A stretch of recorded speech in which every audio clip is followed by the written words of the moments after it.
सभी को जय यीशु। सेक्रेड स्क्रिप्ट सोर्स में आपका स्वागत है, जो प्रेरणादायक बाइबल वार्ताओं और कहानियों के लिए आपका दैनिक गंतव्य है। मुझे खुशी है कि आज आप हमारे साथ हैं, क्योंकि हम एक समृद्ध विषय का पता लगा रहे हैं जो हमारी आध्यात्मिक यात्रा के मूल को छूता है। आज की बातचीत में हम पवित्र शास्त्र की परिवर्तनकारी शक्ति के बारे में चर्चा करेंगे और यह हमें व्यक्तिगत विकास की दिशा में कैसे मार्गदर्शन कर सकता है। रोमियो 12:2 जैसे वचन से प्रेरणा लेते हुए, जो हमें अपने मन के नवीनीकरण द्वारा परिवर्तित होने का आग्रह करता है, और फिलिप्पियों 4:13 हमें याद दिलाता है कि जो मुझे शक्ति देता है उसके द्वारा मैं यह सब कर सकता हूं। हम करेंगे। आपको आध्यात्मिक रूप से बढ़ने और वह व्यक्ति बनने में मदद करने के लिए व्यावहारिक कदम और दिव्य अंतर्दृष्टि को उजागर करें जिसके लिए परमेश्वर ने आपको बुलाया है। तो आराम से बैठें और आइए एक साथ मिलकर परमेश्वर के वचन के हृदय में यात्रा करें। यदि आपको यह सामग्री प्रेरणादायक लगती है तो दैनिक आध्यात्मिक अंतर्दृष्टि और बाइबल कहानियों के लिए सेक्रेड स्क्रिप्ट सोर्स को सब्सक्राइब कर लेना न भूलें, जो आपको हर कदम पर प्रोत्साहित और मार्गदर्शन करेगी। आए शुरू करें। तो आराम से बैठें और इस वार्तालाप की सुखदायक तरंगों को अपने ऊपर हावी होने दें, क्योंकि हम यह पता लगा रहे हैं कि बाइबल को अपना मार्गदर्शक बनाकर व्यक्तिगत विकास कैसे प्राप्त किया जाए। आरंभ करने के लिए आइए सोचें कि व्यक्तिगत विकास और विकास का वास्तव में क्या मतलब है। कई लोगों के लिए ये शब्द स्व सहायता पुस्तकों, प्रेरक सेमिनारों और सफलता की निरंतर खोज की छवियां उत्पन्न करते हैं, लेकिन सच्चा व्यक्तिगत विकास कहीं अधिक गहरा है। यह स्वयं के सर्वश्रेष्ठ संस्करण में विकसित होने, अपने जीवन को उच्च सिद्धांतों के साथ संरेखित करने और अपनी इच्छाओं से बड़े उद्देश्य में पूर्णता पाने के बारे में है। बाइबल, कहानियों, शिक्षाओं और दृष्टांतों की समृद्ध टेपेस्ट्री के साथ इस यात्रा के लिए एक अद्वितीय रोड मैप प्रदान करती है। यह दिल और आत्मा से बात करता है, समय और संस्कृति से परे मार्गदर्शन प्रदान करता है। इस यात्रा में पहला कदम बाइबल के अनुसार व्यक्तिगत विकास की नींव को समझना है। मसीह में हमारी पहचान को समझना। व्यक्तिगत विकास की नींव हमारी पहचान को समझने से शुरू होती है। बाइबल हमें सिखाती है कि हम परमेश्वर के स्वरूप में बनाए गए हैं। उत्पत्ति 1:27। हम स्वयं को और अपनी क्षमता को कैसे देखते हैं, इस पर इस गहन सत्य का महत्वपूर्ण प्रभाव है। यह जानने का अर्थ है कि हम परमेश्वर की छवि में बने हैं। अपने अंतर्निहित मूल्य और गरिमा को पहचानना है। यह हमें याद दिलाता है कि हम अपनी असफलताओं या कमियों से नहीं, बल्कि अपनी दिव्य विरासत से परिभाषित होते हैं। नए नियम में हम मसीह में अपनी पहचान की और अधिक पुष्टि पाते हैं। प्रेरित पौलुस अपने पत्रों में बार बार इस बात पर जोर देता है कि हम मसीह में नई रचनाएं हैं। 2 कुरिन्थियों 5:17। इसका मतलब यह है कि जब हम अपने विश्वास को अपनाते हैं तो हम अंदर से बाहर तक बदल जाते हैं। हमारे सोचने और व्यवहार करने के पुराने तरीकों को एक नए स्वभाव से बदल दिया गया है, जो यीशु के चरित्र को दर्शाता है। विकास की मानसिकता को अपनाना। एक बार जब हम अपनी पहचान समझ जाते हैं तो अगला कदम विकास की मानसिकता को अपनाना होता है। बाइबल ऐसे व्यक्तियों के उदाहरणों से भरी हुई है जिन्होंने महत्वपूर्ण चुनौतियों पर विजय प्राप्त की और अपने विश्वास और चरित्र में वृद्धि की। जोसेफ के बारे में सोचें, जो अपने भाइयों द्वारा गुलामी में बेचे जाने के बावजूद मिस्र का दूसरा सबसे शक्तिशाली व्यक्ति बन गया। उनकी कहानी उत्पत्ति की पुस्तक में पाई गई लचीलेपन, विश्वास और भगवान की योजना की परिवर्तनकारी शक्ति का एक प्रमाण है। विकास की मानसिकता चुनौतियों को बाधाओं के बजाय विकास के अवसर के रूप में देखने के बारे में है। जेम्स 1:2-4 हमें प्रोत्साहित करता है कि जब भी आप विभिन्न प्रकार के परीक्षणों का सामना करें तो इसे शुद्ध आनंद समझें, क्योंकि आप जानते हैं कि आपके विश्वास का परीक्षण दृढ़ता पैदा करता है। दृढ़ता को अपना काम पूरा करने दें ताकि आप परिपक्व और पूर्ण हो सकें, किसी चीज की कमी नहीं। परीक्षण और कठिनाइयां जब विश्वास के चश्मे से देखी जाती हैं तो ऐसे उपकरण बन जाती हैं जो हमें अधिक परिपक्व और संपूर्ण व्यक्तियों में आकार देते हैं। आध्यात्मिक अनुशासन विकसित करना। व्यक्तिगत विकास प्राप्त करने के लिए आध्यात्मिक अनुशासन विकसित करना आवश्यक है। ये अभ्यास हमें ईश्वर से जुड़े रहने और उनके वचनों पर टिके रहने में मदद करते हैं। उदाहरण के लिए, प्रार्थना एक महत्वपूर्ण अनुशासन है जो ईश्वर के साथ हमारे रिश्ते को मजबूत करता है। यीशु स्वयं अक्सर प्रार्थना करने के लिए एकांत स्थानों पर चले जाते थे, जिससे हमारे अनुसरण के लिए एक उदाहरण स्थापित हुआ। लूका 5:16। बाइबल अध्ययन एक और महत्वपूर्ण अनुशासन है। भजनकार घोषणा करता है, तेरा वचन मेरे पैरों के लिए दीपक और मेरे मार्ग के लिए उजियाला है। भजन संहिता 105 धर्म ग्रंथ के साथ नियमित जुड़ाव हमारे मार्ग को प्रकाशित करता है और दैनिक जीवन के लिए ज्ञान प्रदान करता है। यह हमें जीवन की जटिलताओं से निपटने के लिए आवश्यक ज्ञान और समझ से सुसज्जित करता है। उपवास, प्रार्थना और संगति अतिरिक्त अनुशासन हैं जो आध्यात्मिक विकास को बढ़ावा देते हैं। प्रत्येक अनुशासन अपने अनूठे तरीके से हमें ईश्वर के करीब लाता है और हमें अपने जीवन के लिए उसकी इच्छा के प्रति अधिक अभ्यस्त होने में मदद करता है। मजबूत रिश्ते बनाना। व्यक्तिगत विकास कोई एकांत प्रयास नहीं है। बाइबल समुदाय और रिश्तों पर जोर देती है। नीतिवचन 27:17 कहता है, जैसे लोहा लोहे को तेज करता है, वैसे ही एक मनुष्य दूसरे को तेज करता है। साथ ही विश्वासियों के साथ रिश्ते समर्थन, प्रोत्साहन और जवाबदेही प्रदान करते हैं, जो विकास के लिए आवश्यक हैं। नए नियम में प्रारंभिक चर्च ने इस सिद्धांत को खूबसूरती से प्रतिरूपित किया। प्रेरितों के काम 2:42-47 वर्णन करता है कि कैसे विश्वासियों ने खुद को शिक्षण, संगति, रोटी तोड़ने और प्रार्थना के लिए समर्पित किया। उन्होंने समुदाय और आपसी सहयोग की गहरी भावना का प्रदर्शन करते हुए अपनी संपत्ति साझा की और एक दूसरे की जरूरतों का ख्याल रखा। अपना उद्देश्य पूरा करना। अंततः व्यक्तिगत विकास प्राप्त करने में हमारे ईश्वर प्रदत्त उद्देश्य को पूरा करना शामिल है। इफिसियों 2:10 हमें बताता है, क्योंकि हम परमेश्वर की बनाई हुई कृति हैं और अच्छे काम करने के लिए मसीह यीशु में रचे गए, जिन्हें परमेश्वर ने हमारे करने के लिए पहले से तैयार किया। ईश्वर की योजना में हम में से प्रत्येक की एक अनूठी भूमिका है और उस भूमिका की खोज करना और उसे पूरा करना हमारे विकास के लिए केंद्रीय है। अपने उद्देश्य को पूरा करने का अर्थ है दूसरों की सेवा करने और परमेश्वर की महिमा करने के लिए अपनी प्रतिभा और संसाधनों का उपयोग करना। यह दुनिया में सकारात्मक प्रभाव डालने के बारे में है, चाहे छोटे रोजमर्रा के कार्यों में या महत्वपूर्ण जीवन मिशनों में।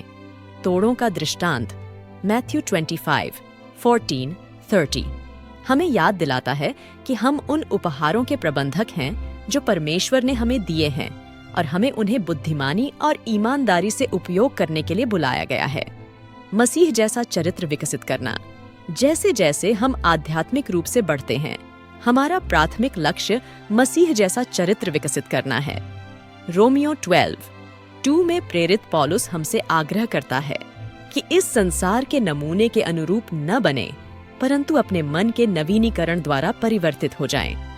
यह परिवर्तन हमारे विचारों, कार्यों और व्यवहारों में यीशु के जैसा बनने की एक सतत प्रक्रिया है।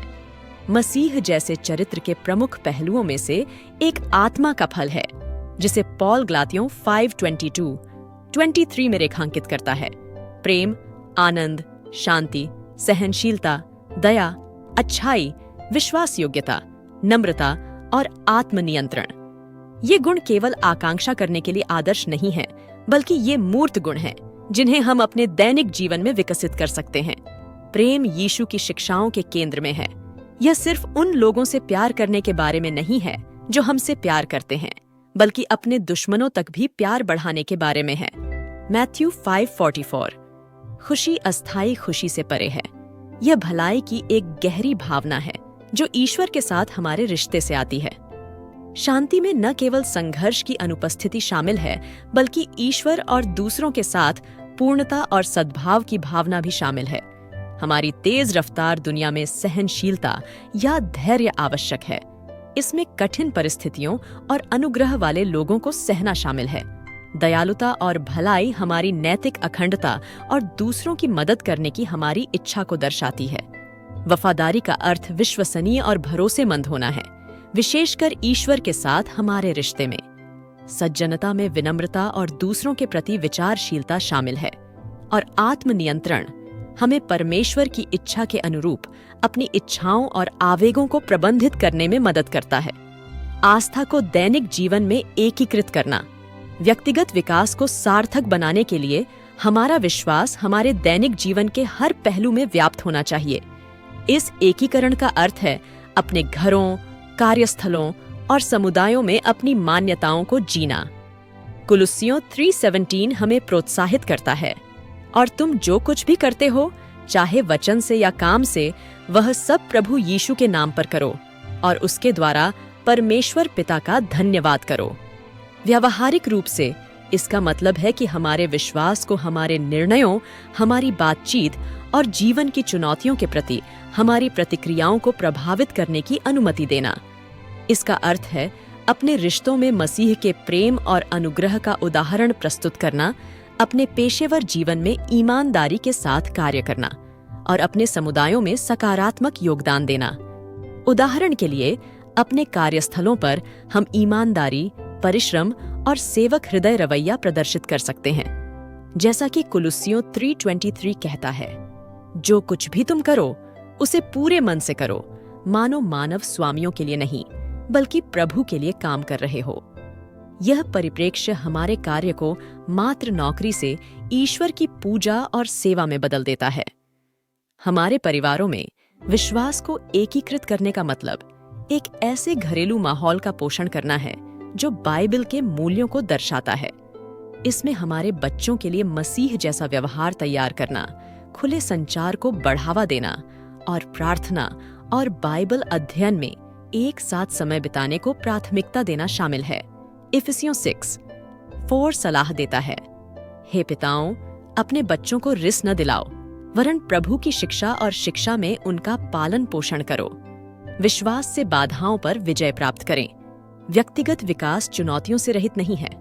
हमें बाधाओं, असफलताओं और संदेह के दौर का सामना करना पड़ेगा। हालांकि बाइबल हमें इन कठिनाइयों पर काबू पाने के लिए शक्ति और मार्गदर्शन प्रदान करती है। फिलिप्पियों 4:13 हमें स्मरण दिलाता है, जो मुझे सामर्थ्य देता है उसके द्वारा मैं यह सब कर सकता हूँ। बाधाओं का सामना करते समय विश्वास में स्थिर रहना महत्वपूर्ण है। प्रार्थना हमारी जीवन रेखा बन जाती है, जो हमें ईश्वर से जोड़ती है और उनकी बुद्धि और शक्ति की तलाश करती है। जेम्स 1:5 हमें ईश्वर से बुद्धि की कमी होने पर मांगने के लिए प्रोत्साहित करता है, यह वादा करते हुए कि वह बिना दोष निकाले सभी को उदारतापूर्वक देता है। इसके अलावा ईश्वर की संप्रभुता में आशा और विश्वास का दृष्टिकोण बनाए रखने से हमें कठिन समय से निपटने में मदद मिल सकती है।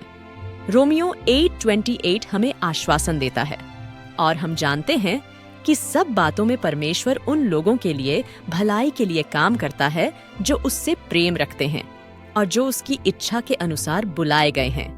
यह वादा हमें याद दिलाता है कि हमारे संघर्षों में भी परमेश्वर काम कर रहे हैं, हमारे परम भले के लिए सब कुछ व्यवस्थित कर रहे हैं। निरंतर सीखने और विकास की तलाश। व्यक्तिगत विकास का एक प्रमुख तत्व निरंतर सीखने और सुधार के प्रति प्रतिबद्धता है। बाइबल हमें ज्ञान और समझ खोजने के लिए प्रोत्साहित करती है। नीतिवचन 4:7 कहता है, बुद्धि की शुरुआत यह है, बुद्धि प्राप्त करो। हालांकि इसमें आपके पास जो कुछ भी है उसकी कीमत चुकानी पड़ती है, फिर भी समझ प्राप्त करो। हम नियमित रूप से बाइबल का अध्ययन करके, ईसाई साहित्य पढ़कर और शैक्षिक अवसरों में संलग्न होकर विकास कर सकते हैं। चर्च की गतिविधियों, छोटे समूहों और सामुदायिक सेवा में भाग लेने से सीखने और आध्यात्मिक संवर्धन के अवसर भी मिलते हैं। विकास के लिए मेंटरशिप एक और मूल्यवान उपकरण है। अधिक अनुभवी ईसाइयों से मार्गदर्शन प्राप्त करना हमें अंतर्दृष्टि, प्रोत्साहन और जवाबदेही प्रदान कर सकता है। बाइबल पॉल और टिमोथी जैसे रिश्तों में सलाह के महत्व पर प्रकाश डालती है। तीमुथियुस को लिखे पॉल के पत्र धर्मनिष्ठ जीवन जीने और दूसरों का नेतृत्व करने के लिए सलाह, प्रोत्साहन और निर्देशों से भरे हुए हैं। सेवकत्व की भूमिका को अपनाना सच्चे व्यक्तिगत विकास में अक्सर आत्म केंद्रितता से सेवकत्व के जीवन में बदलाव शामिल होता है। यीशु ने दासत्व का सर्वोत्तम उदाहरण प्रस्तुत किया, जैसा कि मरकुस 10:45 में वर्णित है। मनुष्य का पुत्र भी सेवा कराने नहीं, परंतु सेवा करने और बहुतों की छुड़ौती के लिए अपना प्राण देने आया है। दूसरों की सेवा करना आध्यात्मिक और व्यक्तिगत रूप से विकसित होने का एक शक्तिशाली तरीका है। यह हमें सहानुभूति, विनम्रता और ईश्वर के प्रेम की गहरी समझ विकसित करने में मदद करता है। सेवा के कार्यों में स्थानीय आश्रयों में स्वयं सेवा करना, मिशन यात्राओं में भाग लेना या बस किसी जरूरतमंद पड़ोसी की मदद करना शामिल हो सकता है। मैथ्यू 25:35-40 में यीशु सिखाते हैं कि जब हम दूसरों की सेवा करते हैं तो हम उनकी सेवा कर रहे होते हैं। यह अनुच्छेद हमें अपने आसपास के लोगों में मसीह का चेहरा देखने और करुणा और उदारता के साथ प्रतिक्रिया देने की चुनौती देता है। चिंतन करना और लक्ष्य निर्धारित करना, जैसे जैसे हम व्यक्तिगत विकास की अपनी यात्रा पर आगे बढ़ते हैं, अपनी प्रगति पर विचार करने और नए लक्ष्य निर्धारित करने के लिए समय निकालना महत्वपूर्ण है। चिंतन हमें यह मूल्यांकन करने में मदद करता है कि हम कितना आगे आए हैं, उन क्षेत्रों को पहचानें जिनमें सुधार की आवश्यकता है और हमारी सफलताओं का जश्न मनाएं। विलापगीत 340 कहता है, आओ हम अपने चाल चलन को जांचें और परखें और प्रभु के पास लौट आएं। लक्ष्य निर्धारित करना भी उतना ही महत्वपूर्ण है। लक्ष्य हमें दिशा और प्रेरणा प्रदान करते हैं। हालांकि यह आवश्यक है कि हमारे लक्ष्य हमारे जीवन के लिए ईश्वर की इच्छा के अनुरूप हों। नीतिवचन 16:3 सलाह देता है, जो कुछ तुम करते हो उसे प्रभु को सौंप दो और वह तुम्हारी योजनाओं को पूरा करेगा।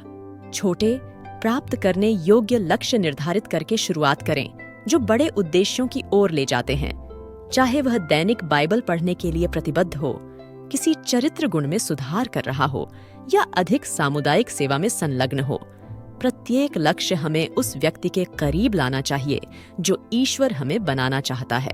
जैसे ही हम बाइबल को अपना मार्गदर्शक मानकर व्यक्तिगत विकास और विकास की अपनी समृद्ध यात्रा के समापन की ओर बढ़ रहे हैं, यह उन दैवीय नैतिक प्रेरणाओं पर विचार करने का समय है जो हमें इस तरह के विकास के लिए प्रेरित करती हैं।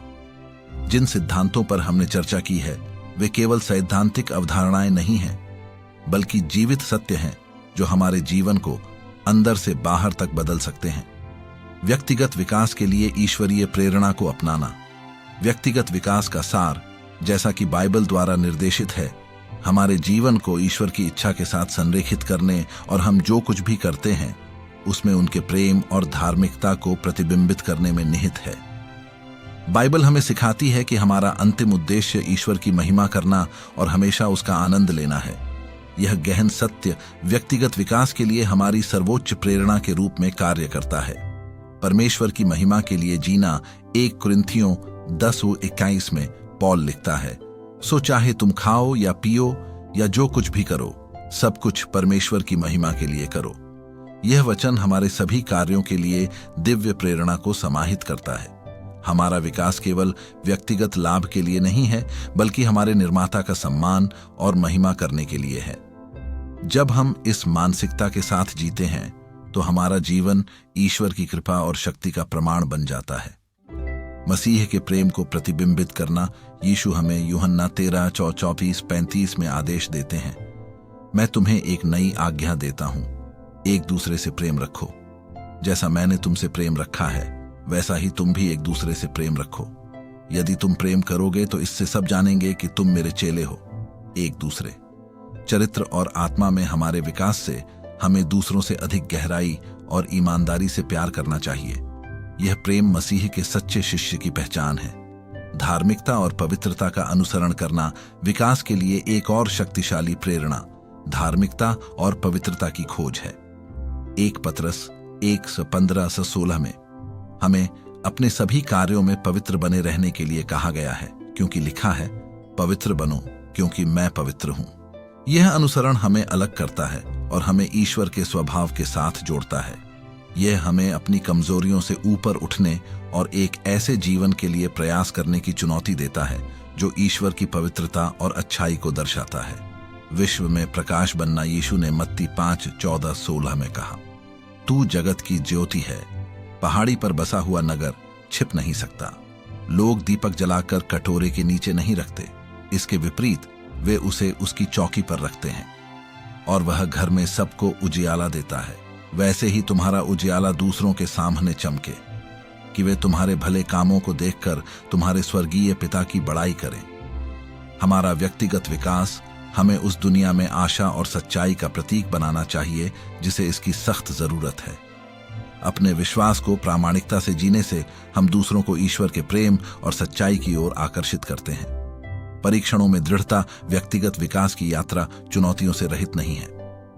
जेम्स 1:2-4 परीक्षणों पर एक गहरा दृष्टिकोण प्रदान करता है। हे मेरे भाइयों और बहनों, जब तुम नाना प्रकार की परीक्षाओं का सामना करो तो इसे शुद्ध आनंद समझो, क्योंकि तुम जानते हो कि तुम्हारे विश्वास के परखे जाने से दृढ़ता उत्पन्न होती है। दृढ़ता को अपना काम पूरा करने दो कि तुम परिपक्व और परिपूर्ण हो जाओ और किसी बात की घटी न हो। परीक्षण विकास और परिपक्वता के अवसर हैं। वे हमारे विश्वास और चरित्र को परिष्कृत करते हैं, हमें परमेश्वर के राज्य में महान चीजों के लिए तैयार करते हैं। आस्था से भरपूर कार्रवाई आस्था निष्क्रिय नहीं है, यह हमें कार्रवाई करने के लिए मजबूर करता है। जेम्स 2:17 हमें याद दिलाता है, विश्वास अपने आप में मृत है अगर यह कार्रवाई के साथ नहीं है। हमारे व्यक्तिगत विकास से हमारे रहने और दूसरों के साथ बातचीत करने के तरीके में ठोस बदलाव आना चाहिए। इसे हमें अपने समुदायों में सेवा करने, देने और यीशु के हाथ और पैर बनने के लिए प्रेरित करना चाहिए। एक दूसरे को प्रोत्साहित करना। इब्रानियों 10:4-25 हमारे विकास में समुदाय के महत्व पर जोर देता है। और आइए विचार करें कि हम एक दूसरे को प्यार और अच्छे कामों के लिए कैसे प्रेरित कर सकते हैं।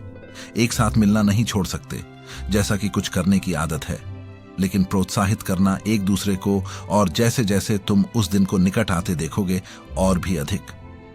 हमें अपनी आध्यात्मिक यात्राओं में एक दूसरे का समर्थन करने और प्रोत्साहित करने के लिए बुलाया गया है। साथ मिलकर हम और अधिक हासिल कर सकते हैं और अपने विश्वास में दृढ़ बने रह सकते हैं। जीवन और समुदायों को बदलना व्यक्तिगत विकास का अंतिम लक्ष्य स्वयं का और हमारे आसपास की दुनिया का परिवर्तन है। रोमियो 12:2 आग्रह करता है, इस संसार के नमूने के अनुरूप मत बनो, परंतु अपने मन के नवीनीकरण द्वारा परिवर्तित हो जाओ। तब तुम परमेश्वर की इच्छा, उसकी अच्छी, सुखदायक और सिद्ध इच्छा को परखने और स्वीकार करने में सक्षम होगे। जैसे ही हम परमेश्वर के वचन और आत्मा द्वारा परिवर्तित होते हैं, हम अपने परिवारों, कार्यस्थलों और समुदायों में परिवर्तन के एजेंट बन जाते हैं। जैसे ही आप इन दिव्य प्रेरणाओं पर विचार करते हैं, मैं आपको व्यक्तिगत विकास की दिशा में व्यावहारिक कदम उठाने के लिए प्रोत्साहित करता हूं। छोटी शुरुआत करें, सुसंगत रहें और आपको बदलने के लिए ईश्वर की शक्ति पर भरोसा रखें। जिन आध्यात्मिक विषयों पर हमने चर्चा की, उन्हें अपनाएं, सार्थक रिश्ते बनाएं और अपने उद्देश्य को जुनून और समर्पण के साथ जिएं। याद रखें, व्यक्तिगत विकास एक यात्रा है, मंजिल नहीं। इसके लिए धैर्य, दृढ़ता और ईश्वर की कृपा पर गहरी निर्भरता की आवश्यकता होती है। लेकिन जैसे ही आप इस यात्रा के लिए प्रतिबद्ध होंगे, आप जीवन की उस परिपूर्णता का अनुभव करेंगे जिसका वादा ईश्वर ने किया है। आप उसके प्रेम और शक्ति का एक चमकदार उदाहरण बन जाएंगे, दूसरों को उसे खोजने और अपने विश्वास में बढ़ने के लिए प्रेरित करेंगे। कार्रवाई के लिए बुलावा। यदि आप इस बातचीत से प्रेरित हुए हैं और अपने विश्वास में वृद्धि जारी रखना चाहते हैं, तो मैं आपको हमारे चैनल सेक्रेड स्क्रिप्ट सोर्स को सब्सक्राइब कर लेने के लिए आमंत्रित करता हूं। यहां आपको दैनिक बाइबल वार्ताएं और कहानियां मिलेंगी जो आपको आपकी आध्यात्मिक यात्रा के लिए प्रेरित, प्रोत्साहित और मार्गदर्शन करेंगी। सदस्यता लेने से आप मसीह में बढ़ने और अपने दैनिक जीवन में उनकी शिक्षाओं को जीने के लिए प्रतिबद्ध विश्वासियों के समुदाय में शामिल हो जाएंगे। इस यात्रा का हिस्सा बनने के लिए धन्यवाद। जब आप उसकी कृपा और सच्चाई में विकास करना चाहते हैं, तो ईश्वर आपको भरपूर आशीर्वाद दे। खोजते रहो, बढ़ते रहो और दुनिया में अपनी रोशनी चमकाते रहो। अगली बार तक याद रखें, आपसे प्यार किया जाता है, आपको महत्व दिया जाता है और आपको परमेश्वर के राज्य में महान चीजों के लिए बुलाया जाता है। सेक्रेड स्क्रिप्ट सोर्स को सब्सक्राइब कर लें और आइए इस यात्रा को एक साथ जारी रखें। पिता, पुत्र और पवित्र आत्मा के नाम पर आमीन। जय यीशु।